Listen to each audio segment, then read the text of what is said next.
ما شاء اللہ لا حول ولا قوۃ الا باللہ العلی العظیم حسبنا اللہ ونعم الوکیل نعم المولا ونعم النصیر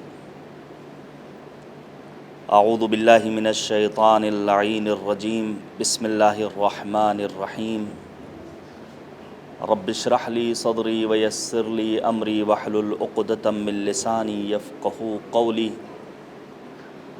الحمد للہ رب العالمین وصلی اللہ علی سیدنا محمد وآلہ الاطیبین الانجبین الاطہرین الاکرمین الذین اذھب اللہ عنہم الرجس وطہرہم تطہیرا اللہم صلی علی محمد وآل محمد واللعنۃ الدائمۃ الباقیۃ علی اعدائہم اجمعین من الآن الی قیام یوم الدین آمین یا رب العالمین اما بعد فقد قال مولانا الامام الحسین علیہ الصلاۃ والسلام من لحق بی منکم استشہد معی ومن تخلف لم یبلغ الفتح۔ صلوات بھیجیے گا بر محمد۔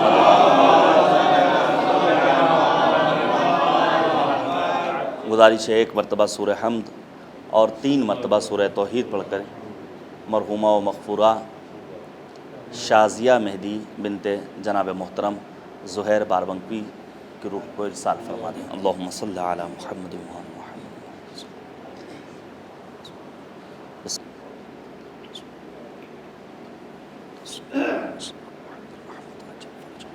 عزیزان گرامی، دیکھتے ہی دیکھتے تقریباً 40 دن کا عرصہ گزر گیا کہ جب ہمارے محترم جناب زہیر باربنکی صاحب کی جمع سال بیٹی اس دنیا سے رخصت ہوئی۔ رب کریم کی بارگاہ میں دعا ہے معبود مرحومہ کو جوار سیدہ میں جگہ کرامت فرما اور اس بوڑھے باپ کو اور ان کے تمام اہل خانہ کو صبر جمیل عنایت فرما۔ مرحومہ کے علو درجات کے لیے اپنی سلامتی کے لیے مل جل کر صلوات بھیجیے گا بر محمد و صلی علی محمد وعجل۔ نہایت مختصر وقت میں چند ایک مطالب آپ کے سامنے پیش کرنا چاہتا ہوں۔ سب سے پہلے چونکہ مجلس چہلم کا عنوان ہے لہذا موت کے سلسلے میں 2-3 باتیں۔ جو آیا ہے اسے مالک کی بارگاہ میں جانا ہے، اور حالات کچھ ایسے ہیں کہ ہر آن ایک خطرہ انسان کو لاحق ہے کہ کب چلتا پھرتا انسان لقمہ اجل بن جائے۔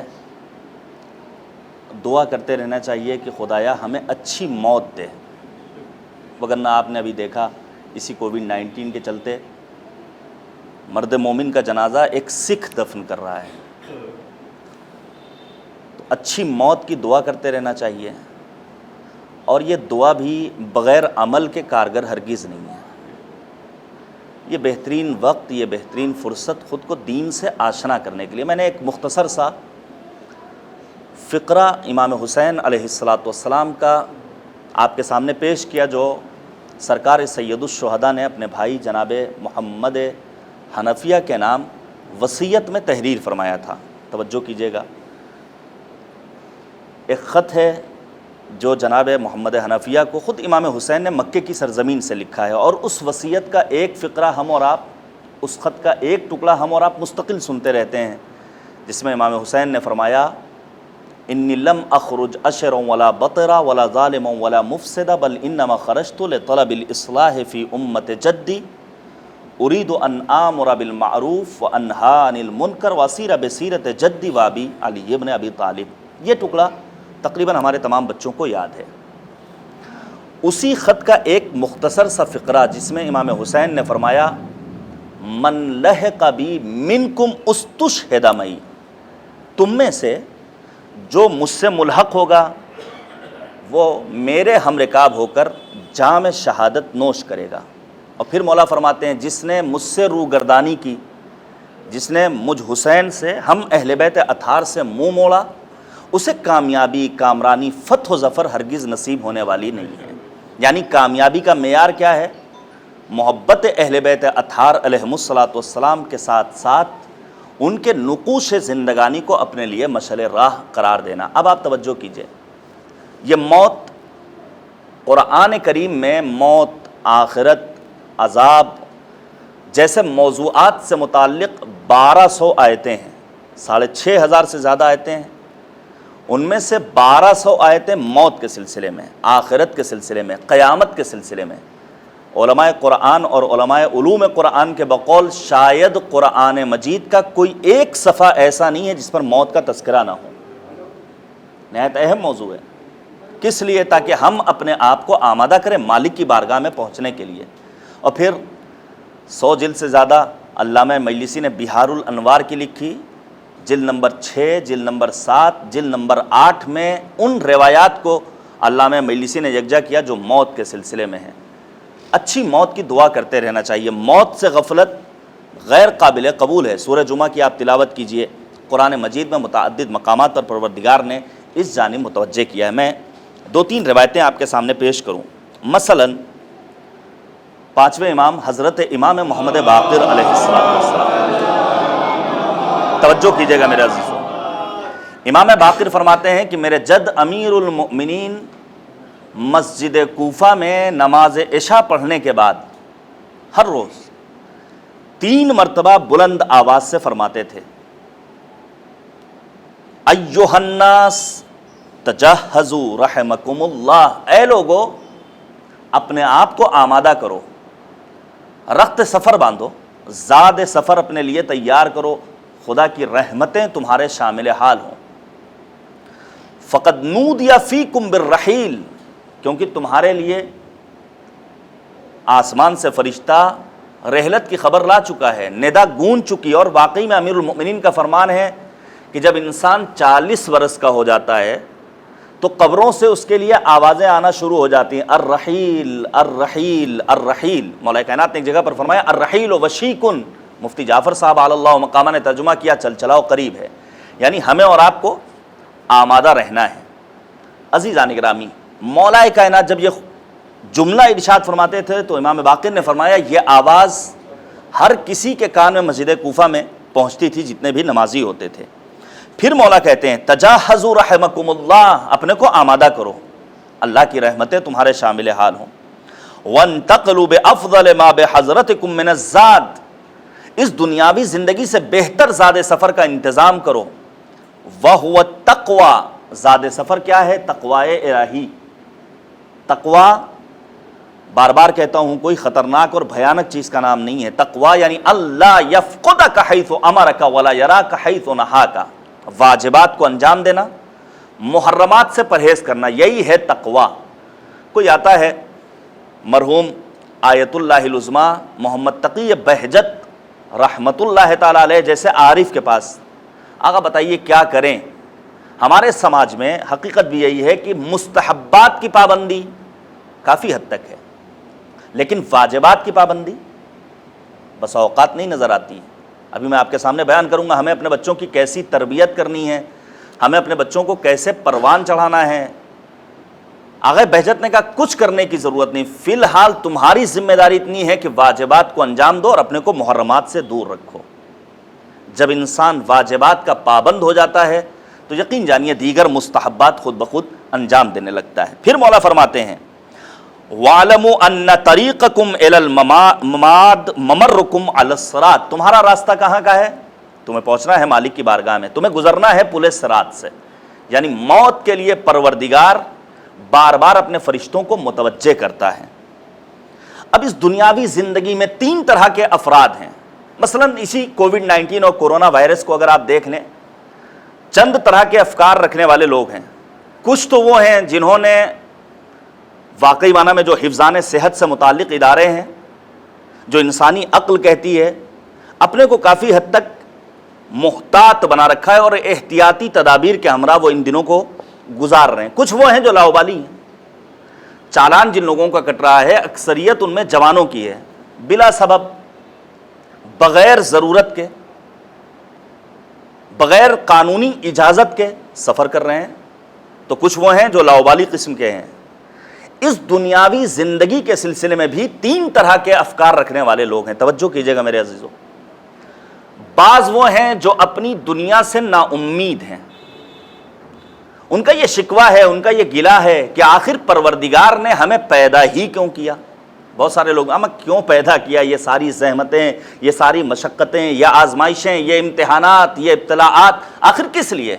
یاد رکھیے، جب تک کمپنی نے کیمرہ نہیں بنایا تھا کوئی مسئلہ نہیں، اب کیمرہ بن گیا ہے تو اس کی ذمہ داری ہے اپنی ڈیوٹی کو پورا کرنا۔ پروردگار نے پیدا کر دیا ہے تو اب مالک کی بارگاہ میں شکوہ کرنے کا ہمیں اور آپ کو حق نہیں ہے کہ پروردگار نے پیدا کیوں کیا، نہیں، مقصد خلقت پر کھرا اترنا یہ ہماری اور آپ کی ذمہ داری ہے۔ تو پروردگار عالم کے 3 طرح کے بندے، بعض وہ ہیں جو اپنی زندگی سے نا امید ہے۔ مثلا میں مثال دوں، یہاں شعراء ہیں، ادبا ہیں۔ زمان جاہلیت کا ایک شاعر ہے جس کا نام ہے ابو المعلیٰ، یہ ایک وصیت کرتا ہے، کہتا ہے جب میں مر جاؤں تو میری قبر پر ایک تختی لگائی جائے، ایک کتیبہ، اس پر نظم کیا جائے، اس پر لکھا ہو ہادہی جنایت ابی وما جنیت بأحد، میرے باپ کی جنایت کا نتیجہ کہ میں پیدا ہوا، میں اس جنایت کا مرتکب نہیں ہوا، یعنی میرے باپ نے شادی کی، میری ولادت ہوئی، لہٰذا میں اس دنیا میں جھیلا، نہ میں نے شادی کی نہ میرے بعد کوئی نسل بچی۔ یہ انسان کون ہے؟ یہ اپنی دنیاوی زندگی میں نا امید ہے، اس کی مذمت کی ہے پروردگار عالم اور ہادیان برحق نے۔ دوسری قسم ان افراد کی ہے جو اپنی زندگی میں اصلا حلال و حرام کی پرواہ کیے بغیر زندگی بسر کرتے ہیں، جن کو میں نے لاؤبالی قسم کے افراد کا نام دیا ہے، کوئی فکر ہی نہیں ہے، اور پھر وہ اپنی زندگی تولنے اور ناپنے کا معیار و میزان قرار دیتے ہیں اپنی برتھ ڈے کو۔ مثلا فلاں اتنی جنوری اتنے سن میں ان کی ولادت ہوئی تو اب وہ برتھ ڈے منائی جاتی ہے۔ آپ یقین جانیے جو چیز جتنی زیادہ باارزش ہوتی ہے اس کے ناپنے اور تولنے کا معیار اور میزان بھی اتنا ہی اہم ہوا کرتا ہے۔ جو جتنی بے ارزش چیز ہوتی ہے اس کو اسی اعتبار سے تولا جاتا ہے۔ بھونسے کو کلو گرام میں یا چند گرام میں نہیں تولا جاتا بلکہ ٹنوں میں بھونسا تولا جاتا ہے، کیونکہ ایک بے ارزش چیز ہے۔ اس کے برخلاف سونا، اس کے تولنے کا معیار الگ ہے، مسقال میں تولا جاتا ہے۔ انسانی زندگی اگر ماہ و سال کے حدود میں محدود رہ کر رہ جائے، یعنی وہ اپنی زندگی کو کم ارزش سمجھ رہا ہے، اور اگر یہی انسانی زندگی کے ناپنے کا معیار اور ملاک توحید پروردگار، معرفت پروردگار قرار پائے تو انسانی زندگی باارزش ہو جاتی ہے، جس کے لیے ہمارے اور آپ کے مولا نے اپنی دعا میں ارشاد فرمایا بِكَ عَرَفْتُكَ وَأَنْتَ الَّذِي دَلَلْتَنِي عَلَيْكَ وَدَعَوْتَنِي إِلَيْكَ، یا پھر امام نے فرمایا یا من دل علی ذاتہ بذاتہ، یعنی انسان اپنی زندگی کو اگر ناپنا چاہتا ہے تو اس کا ملاک یہ ہے، یہ دیکھیں معرفت رب کتنی ہے۔ میں گزارش کروں گا، آپ نے بڑے صبر و تحمل سے کام لیا ہے، اگر جوان بچی مر جائے، کسی انسان کا باپ رخصت ہو جائے، بھائی مر جائے، ماں مر جائے، اور اس موقع پر انسان آپے سے باہر ہو جائے اور اس حد تک گلا اور شکوہ کرے، جزا و فضا کرے، فریاد و فغا کرے کہ مالک سے رشتہ توڑ لے، تو یہ انسان اب قرآن کریم کی نگاہ میں قابل مذمت ہے۔ اگر معرفت رب ہے تو رضائے پروردگار کے آگے سر تسلیم خم کر دینا یہ انسان کی ذمہ داری ہے۔ درس کہاں سے ملتا ہے؟ کربلا کی سرزمین سے۔ ہم نے ماہ مبارک رمضان میں ایک جوان کا جنازہ اٹھایا، تھے افراد بڑی تعداد میں، آنکھیں اشکبار تھیں، دل رنجیدہ تھا، لیکن ایک جنازہ اٹھانے کے بعد ہر انسان گریہ کر رہا تھا۔ ذرا کربلا کا میدان مد نظر رکھیے، سن 61 ہجری، ابا عبداللہ الحسین صبح عاشور سے عصر عاشور تک کتنے جنازے اٹھاتے ہیں، اور امام حسین ہر جنازے کو لانے کے بعد فقط ایک جملہ کہتے ہیں الہی رضیت برضاک، اے کریم پروردگار ہم تیری مرضی پر راضی رہنے والے ہیں۔ اور پھر تیسری قسم اس دنیاوی زندگی کے سلسلے میں ان افراد کی ہے جو اپنی زندگی کو واقعی معنی میں اہمیت دیتے ہیں، حلال و حرام کی پرواہ کرتے ہیں، واجبات اور محرمات کی رعایت کرتے ہیں۔ یہ افراد وہ ہیں جو واقعی معنی میں حقیقت بین نگاہیں رکھنے والے ہیں اور جن کی دنیاوی زندگی قابل ارزش ہو جایا کرتی ہے۔ بہرحال ہمیں اور آپ کو بھی مالک کی بارگاہ میں جانا ہے۔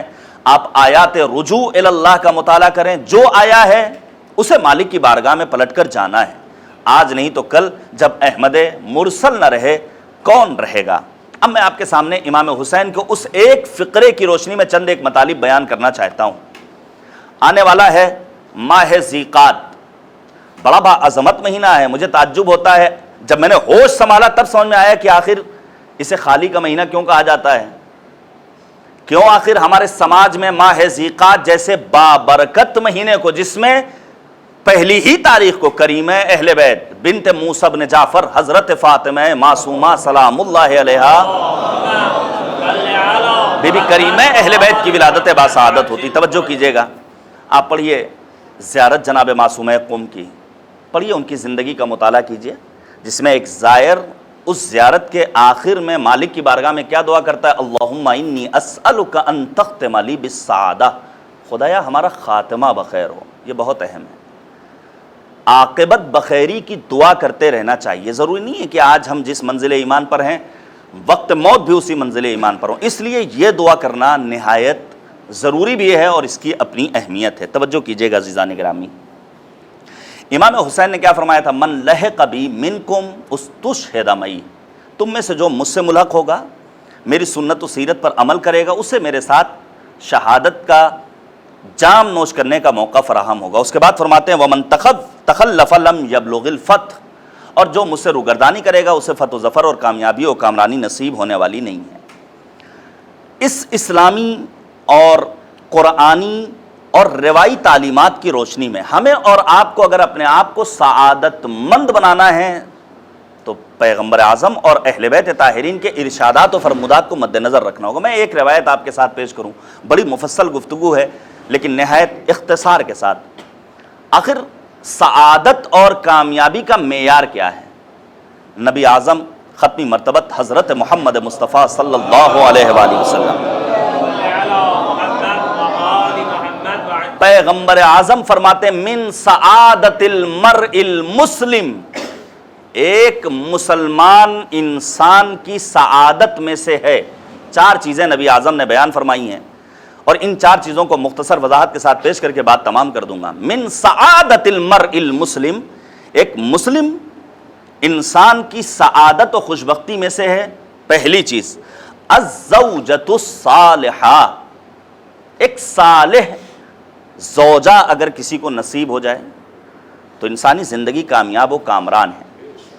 مطالب بیان کر چکا ہوں اس ضمن میں، مثلا امام کی حدیث تھی خمس من لم تکن فی لم یتہن بالعیش، 5 چیزوں کے بغیر انسانی زندگی خوشگوار نہیں ہو سکتی.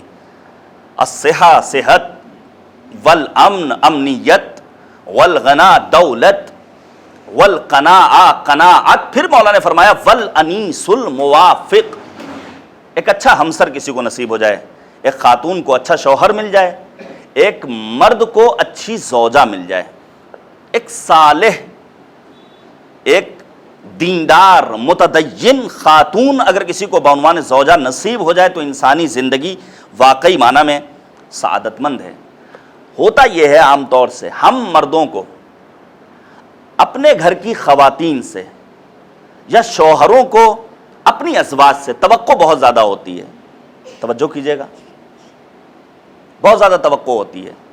کھانا ٹائم سے بالکل ملنا چاہیے، ذرا سا بھی اس میں کسی طرح کا اونچ نیچ برداشت نہیں ہے، نمک بالکل پرفیکٹ ہونا چاہیے.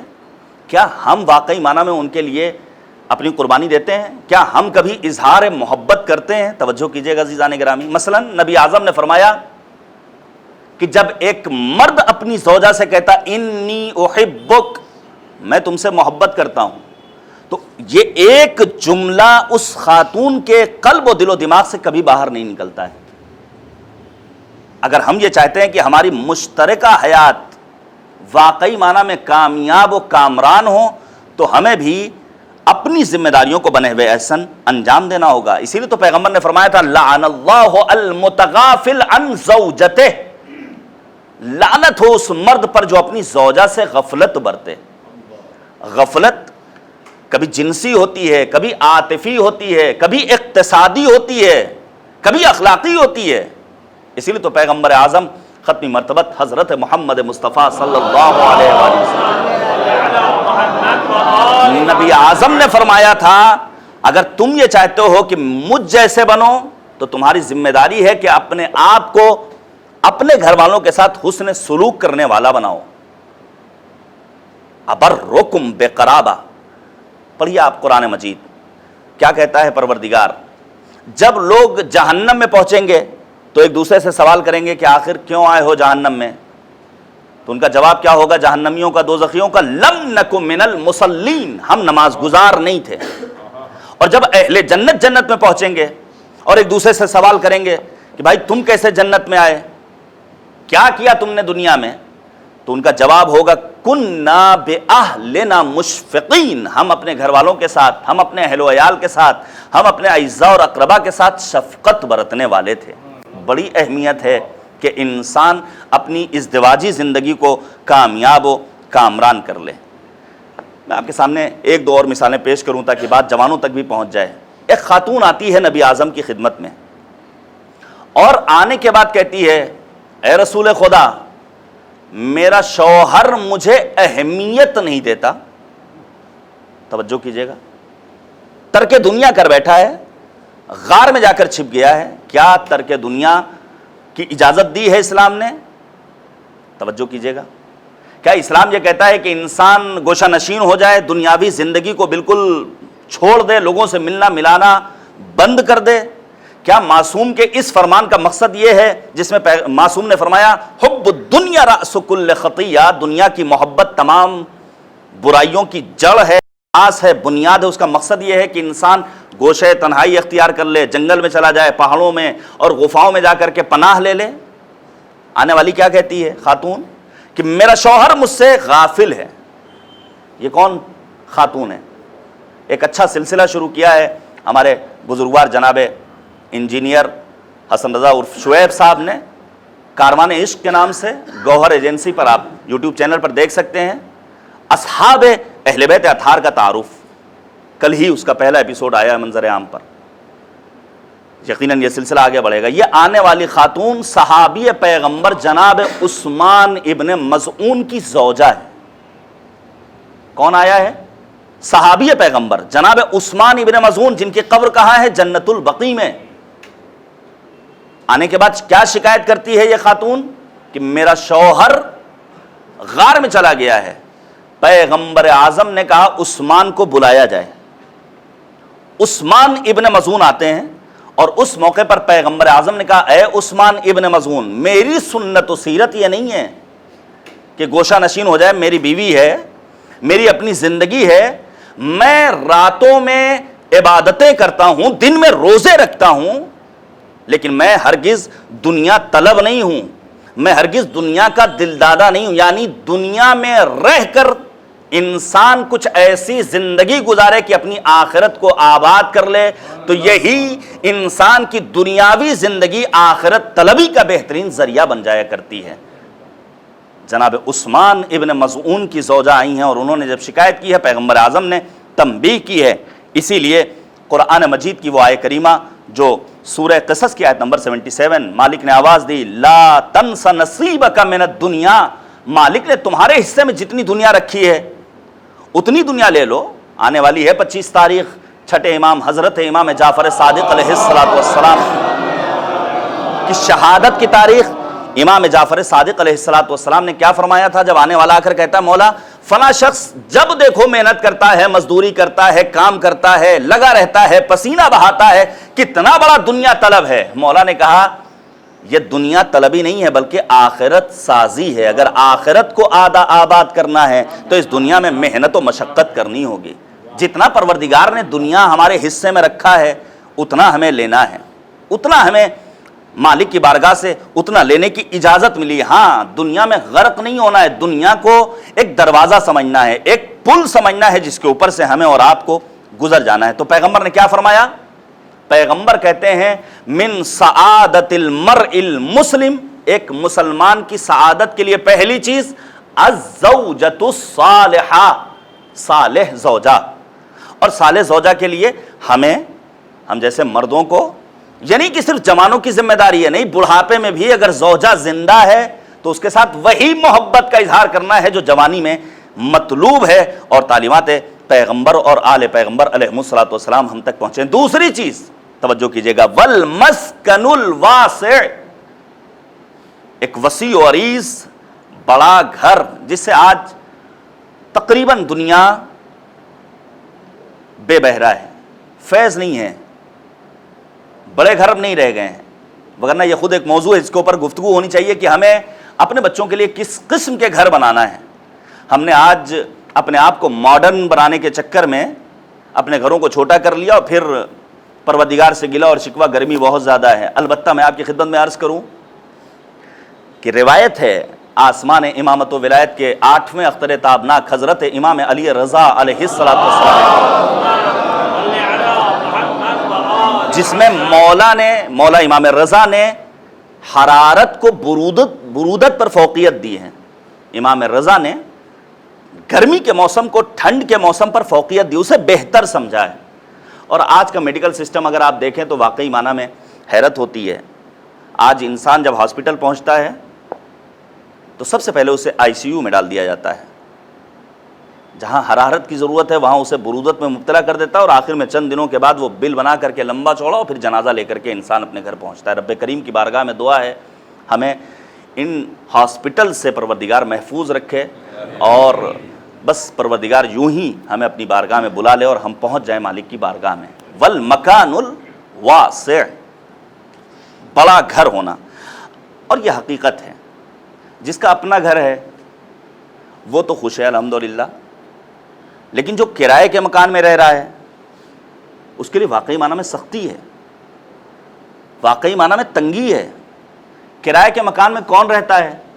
اکثریت ان افراد کی ہے جو مالی اعتبار سے کمزور ہیں.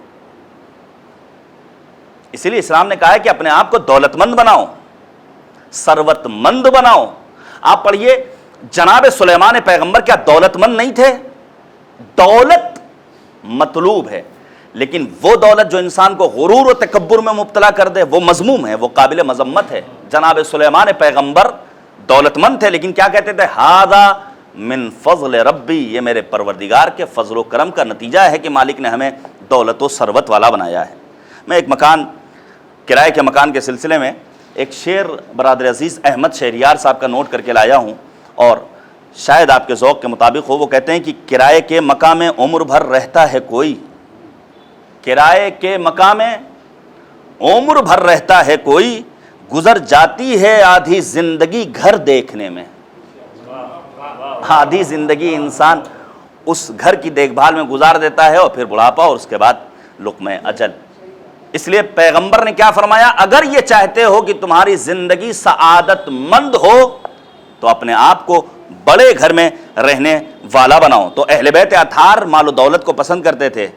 یہی امام صادق جن کی شہادت کی تاریخ آ رہی ہے دولت مند تھے، اس حد تک ثروت مند تھے کہ فقراء، مساکین اور تنگ دست لوگوں کے درمیان جا کر کے مدد کرتے تھے. اگر ان کے پاس دولت و ثروت نہ ہوتی تو یہ کہاں سے مدد کرتے؟ اس کے بعد پیغمبر فرماتے ہیں والمرکب الحنی، اچھی سواری کا ہونا. آج کے دور میں اگر انسان کے پاس ایک اچھی کار موجود ہے، ایک اچھی بائک موجود ہے، تو اس حدیث کا وہ مصداق قرار پا رہا ہے. ان لوگوں کو پریشانیوں کا سامنا کرنا پڑا جن کے پاس اپنی سواری کا انتظام نہیں تھا، لیکن جو اپنی کار سے تھے وہ بمبئی اور پنجاب اور دہلی اور نہ جانے کن کن علاقوں سے اپنے اپنے گھروں تک پہنچ گئے. والمرکب الحنی، اچھی سواری کا ہونا. آج کے دور میں مصداق یہی 4 ویلر اور 2 ویلر. اس کے بعد چوتھی چیز جہاں تک میں لانا چاہتا تھا، اولاد صالح. یہ بہت بڑی نعمت ہے، بہت بڑی نعمت ہے. توجہ کیجئے گا، یہاں پر تھوڑی دیر گفتگو کروں گا. اسی لیے جب کبھی انسان مالک کی بارگاہ میں دعا کی تمنا کرے تو صرف اولاد نہ مانگے. اولاد تو جناب نوح کے ہاں بھی تھی. اولاد اللہم ارزقنی ولدا صالحا سالما، اور پھر بڑھاتے چلے جائیں زکیا. خدایا اولاد صالح کی نعمت، اولاد سالم کی نعمت سے یہ معصومین علیہم الصلوۃ والسلام نے ہمیں تاکید کیا ہے. واقعی معنی میں نیک اولاد اللہ کی نعمت ہے. ابھی ہمارے برادر عزیز عزادار رزمی صاحب نے ظاہراً اشعار سنا کے چلے گئے، وہ اچھے اشعار سنائے انہوں نے. اولاد صالح. اب یہاں پر ایک سوال پیدا ہوتا ہے کہ آخر اولاد جب کبھی استعمال ہو تو یہاں لڑکا مراد ہے، بیٹا مراد ہے یا بیٹی مراد ہے؟ یہ ایک جنجالی موضوع ہے. آج ہی کے دور میں ایسے لوگ نہیں ہیں کہ جو بیٹیوں کی ولادت پر ناخوش ہوتے ہیں. دور پیغمبر میں بھی تھے کچھ ایسے افراد جو بیٹیوں کی پیدائش پر ناراض ہوتے تھے. آنے والا آتا ہے خاتم النبیین سید المرسلین حضرت محمد مصطفیٰ صلی اللہ علیہ وآلہ وسلم آ کر کیا کہتا ہے؟ اے پیغمبر خدا، میں جب گھر سے نکلا ہوں میری زوجہ درد ذہ میں مبتلا تھی، ابھی مجھے خبر ملی کہ میرے یہاں بیٹی کی ولادت ہوئی، سخت ناخوشگواری کے علائم اس کے چہرے پر۔ نبی اعظم نے اسے ایک طرح سے ڈانٹا ہے، اور پیغمبر کہتے ہیں تمہیں معلوم ہے یہ زمین اس کا بوجھ برداشت کرنے والی ہے، یہ آسمان اس کے سر پر سایہ کرنے والا ہے، اور پروردگار کے ذمہ اس کا رزق ہے، تم کیوں پریشان ہوتے ہو؟ یہی تو وجہ ہے جب پیغمبر اعظم کو بیٹی کی بشارت دی گئی، پیغمبر نے کیا دیکھا؟ اصحاب پیغمبر پر ایک الگ طرح کا حال طاری ہوا، ان کے چہرے بدل گئے، ان کی رنگت بدل گئی۔ اس موقع پر پیغمبر نے فرمایا اگر کسی ایک کو اللہ ایک بیٹی دے تو جنت اس کے اوپر واجب ہے، اگر کسی کو پروردگار 2 بیٹی دے تو اس کی یہ فضیلت ہے، اگر کسی کو پروردگار 3 بیٹیاں عطا کرے تو وہ بلا حساب و کتاب مالک کی بارگاہ میں پہنچ کر سیدھے جنت میں جائے گا، صدقہ اس کے اوپر سے ساقط ہے۔ آپ سوچئے بیٹیوں کی کتنی عظمت ہے۔ نہیں میں اور آگے بڑھوں تاکہ ہمارے عزیز زہیر بارہ بنکوی صاحب کا درد بھی ہلکا ہو اور وہ آنسو بہا کر کے اپنے آپ کو تسکین کے مرحلوں سے ہمکنار کر سکیں۔ جناب ابراہیم خلیل خدا، سوچئے آپ، پروردگار نے اسحاق جیسا بیٹا دیا، اسماعیل جیسا بیٹا دیا، ذبیح اللہ کہلائے جناب اسماعیل، لیکن یہی جناب ابراہیم مالک کی بارگاہ میں کیا دعا کرتے ہیں؟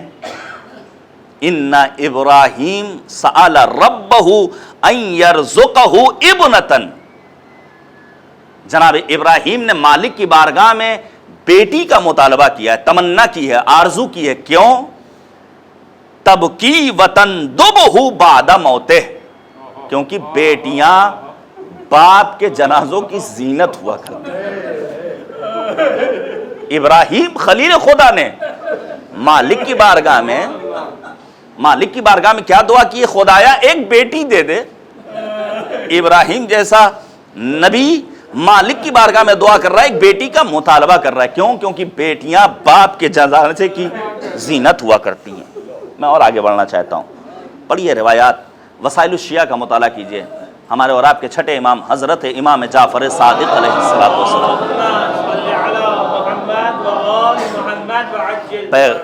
امام صادق نے فرمایا من عال 3 بنات او 3 اخوات فوجبت له الجنہ، جسے پروردگار 3 بیٹیاں دے یا جس بھائی کو اللہ 3 بہنیں دے، جنت اس انسان پر واجب ہو جایا کرتی ہے۔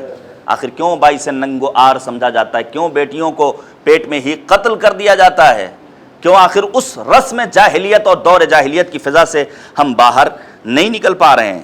یہی چھٹے امام جن کی شہادت کی تاریخ آ رہی ہے فرماتے ہیں البنون نعیم، بیٹے نعمت ہیں، والبنات حسنات، اور بیٹیاں نیکیاں ہیں، واللہ یسأل عن النعیم ویثیب علی الحسنات، نعمتوں کے بارے میں پروردگار بیٹوں کے بارے میں تم سے سوال کرے گا، لیکن حسنات کے بارے میں، نیکیوں کے بارے میں انسان سے کوئی سوال نہیں کیا جائے گا۔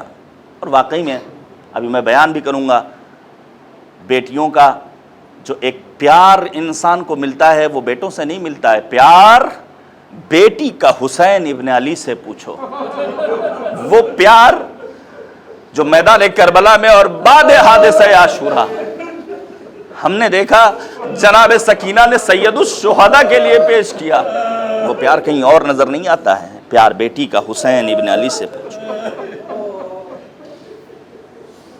میں روایتیں بہت ساری نوٹ کر کے لایا ہوں، لیکن یہیں سے میں چاہتا ہوں بات کو تمام کر دوں۔ نیک اولاد، البتہ اولاد کی تربیت کے لیے بہت ساری باتیں سوچی تھیں، لیکن وقت بھی نہیں ہے اور حالات کا تقاضا بھی نہیں ہے۔ ہمیں اپنے بچوں کی تربیت کرنی ہے۔ عام طور سے ہوتا یہ ہے، بہت سارے لوگ کہتے ہیں کیا کریں، ہم تو نماز پڑھتے ہیں لیکن بچے نماز نہیں پڑھتے ہیں، بچے نماز نہیں پڑھتے ہیں۔ شہید مطہری جنہیں امام خمینی رحمۃ اللہ تعالیٰ علیہ نے اپنا بیٹا کہا تھا، آج بھی ان کی قبر پر جو پتھر نصب ہے اس کے اوپر لکھا ہوا ہے فرزند امام خمینی۔ شہید مطہری کہتے ہیں میں نماز شب ادا کر کے بلند آواز سے اپنے گھر میں اذان فجر کہتا تھا، میرے بچے بیدار ہو جاتے تھے، یعنی گھر کے بزرگوں کی ذمہ داری ہے۔ اول وقت بلند آواز سے اذان کہیں. مسجد میں اگر پابندی ہے، اگر ہم مسجد میں نہیں جا پا رہے ہیں، اگر لاؤڈ اسپیکر پر اذان نہیں کہہ پا رہے ہیں، تو ہم اپنے گھروں کی فضا میں تو صدائے اذان بلند کر سکتے ہیں. نہیں، اور آگے بڑھوں، امام خمینی عارف ہیں، مرد مجاہد ہیں. امام خمینی رحمت اللہ تعالی علیہ اپنی بیٹی سے کہتے ہیں، بیٹا صبح کے ہنگام بچوں کو نماز کے لیے اٹھانے میں بہت زیادہ سختی کا مظاہرہ نہ کرو، اس سے جو نماز کا لطف ہے ان بچوں سے غائب ہو جاتا ہے. خود اول وقت نماز کے لیے مصلی پر تم آ جاؤ، تمہارے بچے بھی تمہیں دیکھ کر کے یقیناً مصلی عبادت پر نظر آئیں گے. ہمارے یہاں عموماً بچوں سے گفتگو کا سلیقہ ہم جوانوں کے پاس، جو جوان ماں باپ ہیں، میں بزرگوں سے معذرت کے ساتھ عرض کر رہا ہوں، ہمارے پاس سلیقہ نہیں ہے. ہم جن الفاظ کو استعمال کرتے ہیں اپنے بچوں کے لیے وہ الفاظ نامناسب ہوتے ہیں. میں شایان منبر نہیں ہے وگرنہ میں بیان کرتا، ہم اپنے بچوں کو کیسے آواز دیتے ہیں، جبکہ سیرت صدیقہ طاہرہ کچھ اور ہے. مثلا روایت سنیے آپ، ابھی آپ کیا مفتی گنج میں ایک حادثہ پیش آیا ناخوشگوار اور ناگفتہ بے. ایک بچہ پہلے گھر سے غائب ہوا اور تقریباً ایک ہفتے کے بعد یہ خبر ملی کہ اس کا جنازہ فلاں جگہ پر ہے. جس کسی کا بچہ کھوئے اس کے دل سے انسان پوچھے. روایت کہتی ہے کہ شہزادی کونین صدیقہ طاہرہ کے دونوں فرزند امام حسن اور امام حسین گھر سے باہر نکلتے ہیں. کم سنی کا عالم ہے. کافی دیر گزر گئی، جب دونوں شہزادے نظر نہیں آتے ہیں، بی بی دو عالم آتی ہیں اپنے بابا کے پاس، بابا جان یہ مسئلہ ہے. روایت کہتی ہے پیغمبر اعظم اپنی بیٹی صدیقہ طاہرہ کے ساتھ گھر سے باہر نکلے، پہنچے محلے بنی نجار میں. کیا دیکھا؟ دونوں شہزادے کھیل رہے تھے اور کھیلتے کھیلتے ریت کے اوپر سو گئے. پیغمبر اعظم نے انہیں اپنی گود میں لیا، ان کا بوسہ لیا، اپنے کاندھے پر بٹھالا، مسجد میں لے کر آئے اور آنے کے بعد اپنے اصحاب کے درمیان بلند آواز سے کہا، پہچان لو، ان کی محبت کے بغیر میری محبت تمہیں کوئی فائدہ پہنچانے والی نہیں ہے. یہ ایک روایت. دوسری روایت جہاں تک لانا چاہتا تھا کہ ہمیں اپنے بچوں کے لیے کن الفاظ کو منتخب کرنا ہے، کیسے اپنے بچوں ایک حدیث کے ساتھ، جسے ہمارے ہاں ہر شب جمعہ کم سے کم ہم اور آپ پڑھتے ہیں. آپ ذرا سا حدیث کے ساتھ میں دیکھیے کہ بی بی دو عالم اپنے بچوں کو کیسے جواب دے رہی ہیں. انداز، وہ سلیقہ اور انسانی تربیت کا بہترین نمونہ ہمیں اور آپ کو نظر آ جائے گا. روایت کیا کہتی ہے؟ روایت کہتی ہے کہ امام حسین 3 برس کی عمر ہے، گھر سے باہر نکلتے ہیں، لیکن کافی دیر گزر گئی اور امام حسین گھر میں نہیں آتے ہیں. ماں کا دل شہزادی کونین کے لیے روایت کہتی ہے کہ تخرج من بابها الى باب مسجد 70 مرہ. بی بی دو عالم شہزادی کونین ام الحسنین امام حسین کی تلاش میں اپنے گھر کے دروازے سے مسجد کے دروازے تک 70 مرتبہ چکر لگاتی ہیں. اور 70 کیا 100 مرتبہ چکر لگایا جائے تو کم ہے. لیکن اس کے بعد روایت آگے بڑھ کر کہتی ہے امام حسین کی عمر 3 برس، امام حسین کی عمر 3 برس اور اس موقع پر امام حسن کی عمر مبارک 4 برس. اپنے بیٹے صلوات بھیجیے گا پر محمد و آل محمد، اللہم صلی علی محمد و آل محمد. روایت کیا کہتی ہے؟ روایت کہتی ہے کہ امام حسین گھر سے نکلے 3 برس کی عمر میں، شہزادی کونین اپنے گھر کے دروازے سے مسجد کے دروازے تک 70 مرتبہ جاتی ہیں ان کی تلاش میں. جب نہیں ملتے ہیں اس موقع پر امام حسن کی خدمت میں آتی ہیں. امام حسن کی عمر مبارک اس وقت 4 برس. اور پھر جو انداز ہے خطاب کا، ایک بچے کو پکارنے کا، ایک ماں ایک باپ اس سے درس لے سکتا ہے. کہتی ہیں قوم یا بہجت قلبی، میوے دل اٹھو، بہجت قلبی. اس کے بعد کہتی ہیں ونور عینی، اے نور نظر اٹھو، وَاطْلُبْ أَخَاكَ الْحُسَيْنَ، جاؤ اپنے بھائی حسین کو تلاش کرو. فَإِنَّ قَلْبِي يَحْتَرِقُ، میرے دل میں ایک بے چینی ہے، ایک آگ سی لگی ہوئی ہے. یہ ہے انداز بچوں کو خطاب کرنے کا. نور قلبی، بہجت قلبی، نور عینی، ثمرۃ فؤادی، جس کے ذریعے ہم اپنے بچوں کی اچھی تربیت کر سکتے ہیں. یقیناً جہاں ہم بچوں کی ذمہ داری ہے کہ ہم اپنے والدین کا احترام کریں، ان کی دعاؤں کے لیے ہم مستقل زحمت کریں، محنت کریں، ان کے ساتھ حسن سلوک کریں. وہیں والدین کی ذمہ داری ہے کہ اپنے بچوں کی اچھی تربیت کریں. اچھی تربیت کی تھی زہیر بارہبنکوی صاحب نے، لیکن مرضی پروردگار جواں سال، شاید اس سے آسان لفظ اردو زبان میں نہ ہو کہ پلی پلائی ایک جوان بچی ماہ مبارک رمضان جیسے باعظمت مہینے میں مہمان پروردگار قرار پائی. لیکن یہ سعادت تھی کہ ان سختی کے دور میں بھی بہترین تمام مراسم انجام پائے، اور اب تک وہ سلسلہ جاری و ساری ہے. چند جملے مصائب کے پیش کرنا چاہتا ہوں، اور پرسہ پیش کرنا ہے خود زہیر بارہبنکوی صاحب، ان کے بیٹوں کو، ان کے گھر کے تمام افراد کو. مستقل اشعار میں ہم سنتے ہیں، زاہد صاحب نے بھی بہترین اشعار سنائے کہ ہر غم ہمارا غم سید الشہداء پر قربان ہے. امام حسین علیہ السلام نے اپنے نانا کے دین کی بقا کے لیے اپنی قربانی پیش کی، اور پھر یہ قربانی کا انداز یہ تھا کہ رہتی دنیا تک کربلا والوں کا تذکرہ زندہ ہے، نیا ہے. ہم اپنے غم کو بھول جاتے ہیں کربلا والوں کی مصیبتوں کو سننے کے بعد، اور پھر ان مصیبتوں میں اگر شہزادہ علی اصغر کا تذکرہ ہو یا پھر شہزادی جناب سکینہ سلام اللہ علیہا کا تذکرہ ہو. صاحبان اولاد تشریف فرمائے، وہ سکینہ جسے اپنے بابا کے بغیر نیند نہیں آتی تھی، اجرکم علی اللہ، وہ بنت سید الشہداء. میں دو باتیں صرف پیش کروں مختصر وقت میں، شاید رونے کے لیے کافی ہو. جب یہ لٹا ہوا قافلہ کوفے کی سرزمین پر پہنچتا ہے، کوفہ امیر المومنین کا دارالحکومت رہ چکا ہے، جناب زینب کبریٰ نے یہاں لمحات گزارے ہیں. روایت ارباب مقاتل نے لکھا ہے، روایتیں بتاتی ہیں کہ سر امام حسین نے نوکے نیزہ کی بلندی سے قرآن کی تلاوت شروع کی تاکہ بیویوں کے چہروں پر لوگوں کی نگاہیں نہ پڑیں. اتنے میں ایک خاتون جو چھت پر بیٹھی ہوئی ہے، اس کی نگاہ کم سن شہزادی سکینہ کے رخسار پر پڑتی ہے. تماچے کے نشان، کان پر جمع ہوا خون دیکھتی ہے، فوراً چھت سے اترتی ہے. اور اس موقع پر وہ فقرہ اس نے سنا جو جناب سکینہ نے اپنی پھوپھی زینب سے بیان کیا تھا. پھوپھی اماں، کیا یہاں بھی مجھے پانی نصیب نہیں ہوگا؟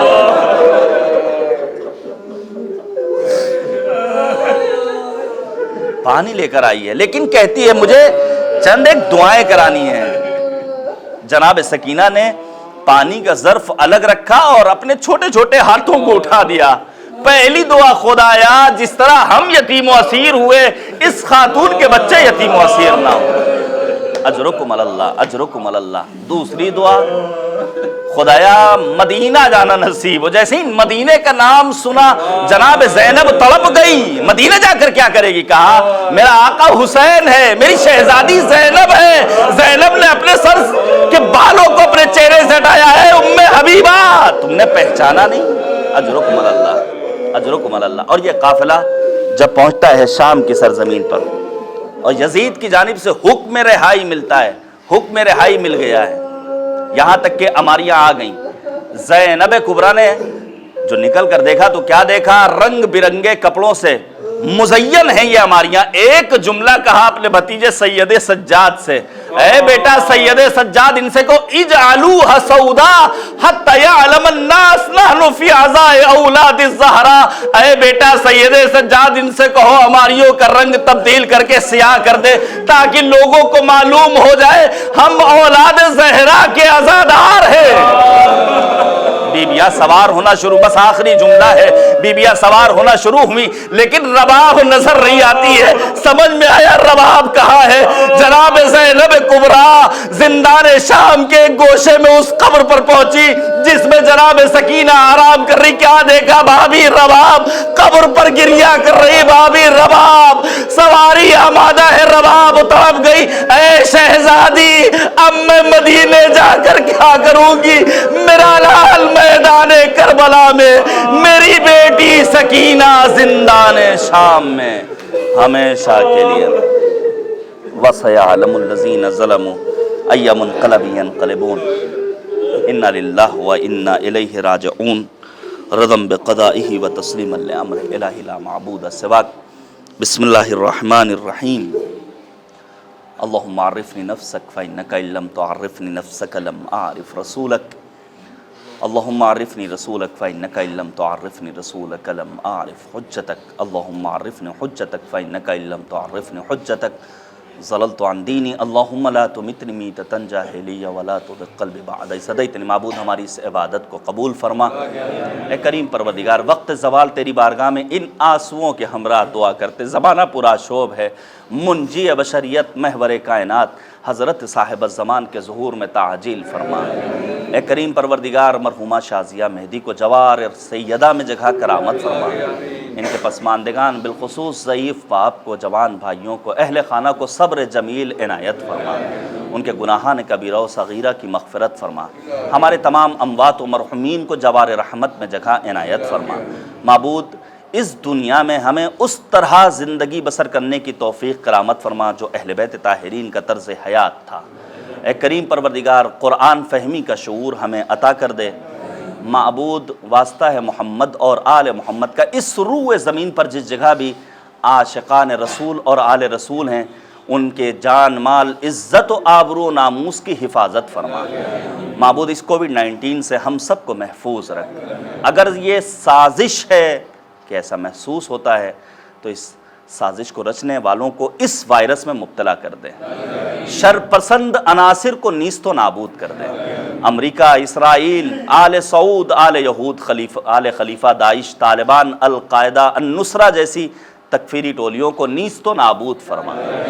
معبود، علماء، شعراء، خطباء، ذاکرین، افاضل، واعظین، مراجع اعظام، بالخصوص رہبر فرزانہ، رہبر حکیم آیت اللہ العظمیٰ خامنئی، محافظ کربلا، مرجع علی قدر آیت اللہ العظمیٰ سیستانی، سید مقاومت سید حسن نصر اللہ کو دشمنوں کے شر سے محفوظ رکھ۔ معبود، ہم سب کو مقامات مقدسہ کی زیارت سے مشرف فرما۔ اے کریم پروردگار، ماہ رمضان میں ہم تیرے مہمان تھے، لیکن ماہ محرم میں اب عبداللہ الحسین کو ہم اپنے گھر کا مہمان بناتے ہیں۔ ماہ محرم میں ہمیں عزاداری سید الشہداء کرنے کی توفیق کرامت فرما۔ اے کریم پروردگار، ہمارے اعمال کو اس لائق بنا دے کہ امام ہمیں اپنے آبان و انصار میں شمار فرمائے۔ ربنا تقبل منا انک انت السمیع العلیم۔ گزارش ہے ایک مرتبہ مزید سورہ حمد اور 3 مرتبہ سورہ توحید پڑھ کر مرحومہ شازیہ مہدی بنت جناب زہیر بارہ بنکی صاحب کی رکوع ساتھ